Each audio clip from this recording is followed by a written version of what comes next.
Oui, moi je ne suis pas expert en la matière. Je suis un simple citoyen français extrêmement inquiet par ce que nous avons vécu. Et permettez-moi, parce que certains m'ont fait découvrir sur Internet. Je vais commencer par vous, monsieur. Quand vous faites le débat sémantique sur est-ce que c'est à l'hébergeur d'apprécier le caractère illégal, je vous dis, ne vous blessez pas, hein. Vous m'avez choqué. Parce que je pensais que le plus grand dénominateur commun entre nous, c'était notre citoyenneté de Français.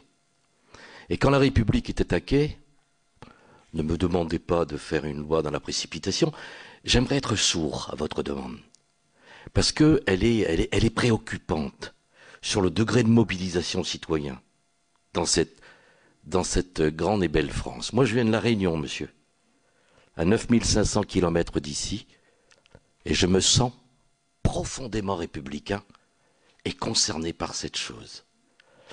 Ce ne serait pas de la délation de ma part que d'indiquer en transparence aux autorités que les décapitations de citoyens du monde, et ce n'était pas seulement mon compatriote, d'autres, américains, anglais, m'ont profondément choqué. Et si un citoyen de l'Europe, allez, on parle de chez nous, de la France, s'interroge de savoir quand le contenu est manifestement illégal, alors là, il y a un problème, monsieur Tabaka. Il y a un gros problème. Voilà, ne prenez pas mal, hein, je me situe sur la même ligne que monsieur. Je ne dis pas que vous m'avez choqué, je dis simplement que vous m'avez donné de l'énergie pour me redresser plus fort encore pour faire front. Et j'aimerais ne pas vous donner satisfaction en attendant vos réponses de citoyens sur ASIC. Est-ce que je peux vous poser la question, combien d'hébergeurs en France? Vous me répondrez tout à l'heure. Parce que je me dis, en tant que non éclairé, non avisé, non expert, et si les hébergeurs se faisaient de la concurrence et que c'est les arranger de ne pas se mêler de ces choses-là, elles sont si basses, se transformer en juge, et de peur de perdre des clients, au prétexte qu'ils seraient plus sévères ici qu'ailleurs, tel et tel hébergeur, eh bien ils se mettaient à dire on n'a pas vu, on n'a pas entendu. Excusez-moi, monsieur Tabaka, je n'ai rien contre vous, hein. Je reprends les précautions de mon collègue. Voilà, je souhaitais dire cela, madame la présidente. Cela m'a choqué. La République ne peut pas se relever si on ne se sent pas tous concernés par notre devoir de responsabilité. Au nom de la finance, au nom des profits, on ne peut pas laisser tout faire. Et on est en droit d'attendre que nous prenions nous-mêmes un peu en charge. Je le dis gravement. Madame la sous-directrice de la police judiciaire, je vous écoutais avec beaucoup d'intérêt. Est-ce que vous pourriez me répondre si vous êtes satisfaite du temps de réponse entre le signalement, la découverte et le blocage? Est-ce que vous avez noté des dysfonctionnements? Est-ce que vous avez déjà pensé à un moment qu'on pouvait aller beaucoup plus vite? Et si oui, quels sont les éléments que dont nous devrions disposer pour en être ainsi? Donc, j'arrête. Je vous remercie, Madame la Présidente.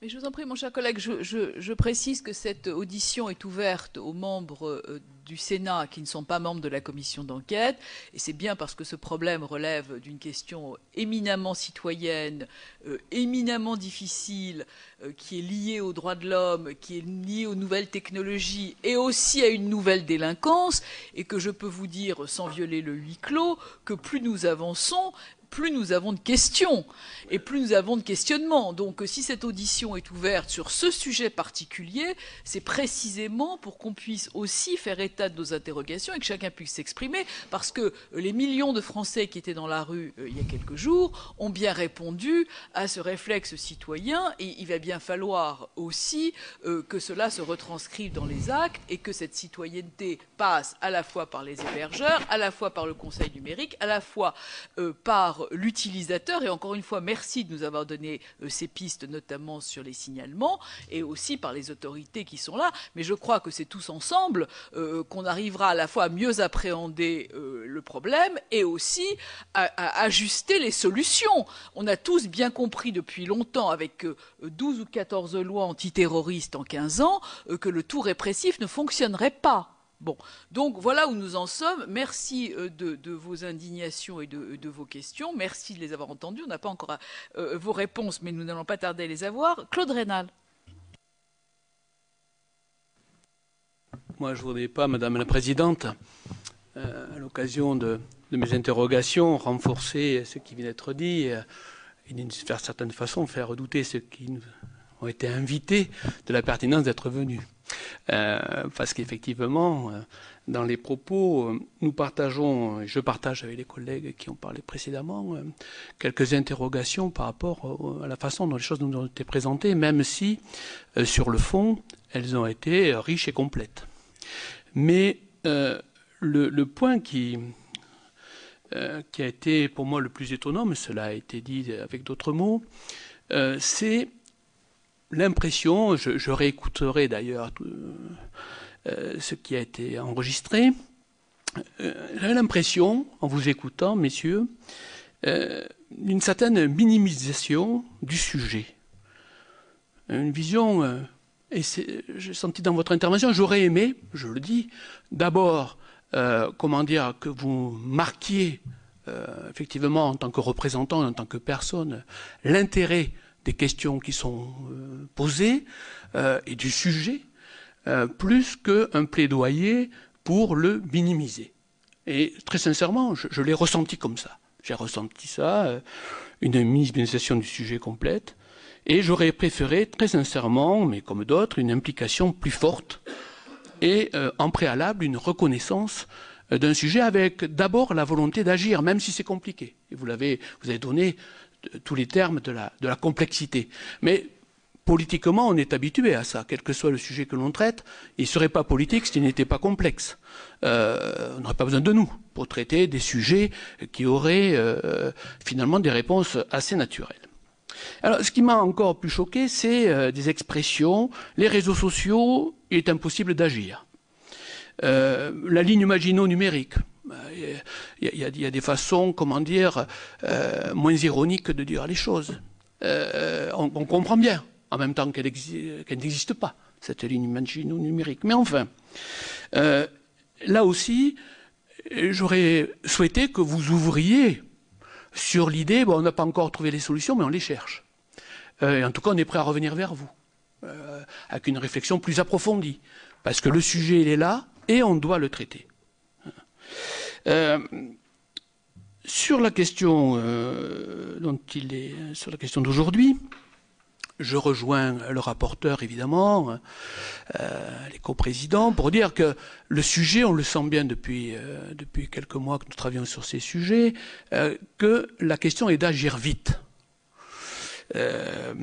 Quand on renvoie vers le juge, je l'ai été moi-même, donc je sais ce qu'on veut dire aussi, d'une certaine façon, on renvoie vers le juge des libertés, etc., etc. Je ne suis pas sûr qu'on soit dans la réponse à la question qui est posée. Ça ne veut pas dire qu'il ne faut pas qu'il y ait un juge quelque part. Mais par exemple, on pourrait inverser le cycle. Dire on agit d'abord, et si quelqu'un veut saisir le juge, ben, c'est le site qui est fermé, par exemple. Voire la plateforme, qui pourrait saisir le juge éventuellement utilement si elle considère que l'action rapide a été finalement trop forte ou attentatoire. Bien. Enfin, vous renvoyez, donc je prends effectivement comme mes collègues, comme position question intéressante, la question d'un signalement en un clic, c'est vrai que ça fait partie des sujets qui sont tout à fait intéressants dans ce que vous avez dit. Nourrir les contre-discours, c'est déjà un peu plus complexe, mais il y a peut-être une idée quand même à creuser, parce qu'effectivement, il faut aussi utiliser les outils et renvoyer des contre-messages. Il y a sans doute quelque chose qui est de nature tout à fait intéressante. Et sur la réponse internationale, faisons attention à ne pas renvoyer à un accord international des sujets de cette nature. L'histoire internationale et l'histoire des réponses internationales montrent qu'il faut qu'il y ait des gens qui les initient. Et donc, il faut lancer les mouvements. Et ensuite, nous avons éventuellement un message européen, puis plus tard, un message international. Mais nous ne disons pas, écoutez, au niveau national, on ne peut rien faire, donc on renvoie une réponse internationale. C'est la meilleure façon de ne pas s'intéresser au sujet. Donc, je crois que oui, effectivement, comme sur beaucoup de sujets d'ailleurs, puisqu'on est aujourd'hui dans une mondialisation, les réponses sont souvent au niveau mondial, vous avez raison de le dire. Mais en même temps, il faut initier les sujets, il faut initier les premières réponses, et à partir de là, on agrège. Je vous remercie. Madame la vice-présidente du Sénat, la parole est à vous. Merci, Madame la Présidente. Alors, comme vous l'avez dit, je me joins à vous parce que je regarderai la chose par le côté volet éducatif. Parce que nous sommes interpellés, et je crois que l'école est interpellée par rapport à ce phénomène. Alors, vous l'avez dit, Madame Chambon, les choses se passent, j'inverserai peut-être par rapport à l'ordre que vous aviez dit, propagande, endoctrinement, conversion. Et par rapport, alors on a beaucoup évoqué le blocage des messages qui sont choquants, illégaux et autres. Mais je voudrais avoir votre avis sur la démarche qui, quelquefois, aboutit à ce type de message. Car avant, dans la démarche, justement, de propagande, il y a des messages qui peuvent apparaître plus soft, plus anodins, mais qui, dans un crescendo, conduisent après, justement, à cet endoctrinement des jeunes. Et c'est peut-être là, dès le début des premiers messages, que si les enseignants, les parents sont formés à l'alerte par rapport à ces premiers messages, pourraient intervenir en amont pour peut-être, pour certains, éviter d'arriver presque quand il est trop tard. Donc, moi je m'interroge. Par rapport à cela, est-ce qu'il y a, et moi je pense qu'il y a nécessité à former toutes les équipes éducatives sur la méthode, parce qu'il y a une méthodologie derrière cette propagande qui conduit à l'endoctrinement, pour que eh bien, les adultes qui sont justement en contact avec ces jeunes soient réceptifs, parce que par rapport à la méthode et au message gradué, il y a aussi dans le comportement du jeune des changements gradués. Et donc, comment peut-on peut-être... enfin, qu'est-ce que vous en pensez? Est-ce que vous partagez un petit peu cette analyse? Et donc, comment peut-on aussi agir à côté des autres propositions que vous avez faites?